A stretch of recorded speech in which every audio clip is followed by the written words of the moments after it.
গত কয়েকদিন ঢাকা, চট্টগ্রাম সহ বিভিন্ন স্থানে বিক্ষোভ ও হানাহানির ঘটনায় গভীর উদ্বেগ প্রকাশ করেছেন বিএনপির মহাসচিব মির্জা ফখরুল ইসলাম আলমগীর। বিস্ময় কণ্ঠে তিনি বলেন, চিন্তা করা যায় ধর্মকে কেন্দ্র করে কি উন্মাদনা শুরু হয়েছে বাংলাদেশে। ৫ আগস্টের বিপ্লবের ৩ মাস না যেতেই আসল চেহারা বের হয়ে আসতে শুরু করেছে। ৯০-এর গণঅভ্যুত্থানে ডক্টর শামসুল আলম খান মিলনের মৃত্যুবার্ষিকী উপলক্ষে জাতীয় প্রেস ক্লাবে ডক্টর অ্যাসোসিয়েশন অব বাংলাদেশ আয়োজিত এক আলোচনা সভায় তিনি একথা বলেন।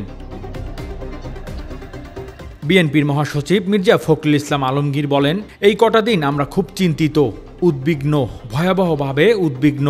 আপনি চিন্তা করতে পারেন ধর্মকে কেন্দ্র করে উন্মাদনা শুরু হয়েছে বাংলাদেশে। যে মুক্ত স্বাধীন মিডিয়ার জন্য আমরা এতদিন লড়াই করলাম তার অফিস পুড়িয়ে দিচ্ছে। এই বাংলাদেশ তো আমরা দেখতে চাইনি, আমি অন্তত চাই না।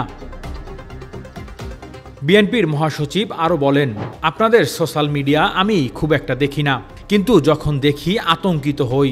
পুড়িয়ে দাও, জ্বালিয়ে দাও, এ ধরনের কথাবার্তা। চিন্তা করতে পারেন কোন এক জায়গায় নিয়ে যাচ্ছে বাংলাদেশকে। আমরা কি বুঝি আমাদের ভয়টা কোথায়, আতঙ্ক কোথায়? আমরা কি বুঝি আততায়ী কোথায় ছুরি নিয়ে দাঁড়িয়ে আছে আমাদের পেছনে? বুঝি না। বুঝলে এ ধরনের দায়িত্বহীন কথাবার্তা আমাদের মুখ দিয়ে বের হতো না।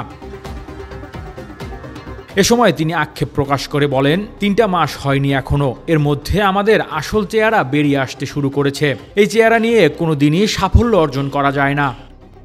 Desk report, metro TV.